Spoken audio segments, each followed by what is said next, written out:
এই যে উসমান হাদির উপরে এই যে হামলা, এই যে তাকে গুলি করা, এটা অত্যন্ত নিন্দনীয় একটি কাজ।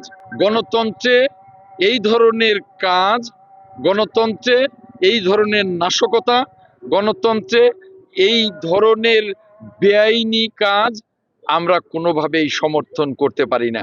আমি প্রথমেই বলবো যে আল্লাহ যেন দ্রুত এই উসমান হাদিকে সুস্থ করে তোলেন এবং যারা এই অন্যায়টি করেছে, পদ্মা সেতু, মেট্রো রেল এবং এলিভেটেড এক্সপ্রেসওয়ে নির্মাণের গর্বিত অংশীদার বসুন্ধরা সিমেন্ট, তাদেরকে যেন অনতি বিলম্বে আইনের আশ্রয়ে আনা হয়।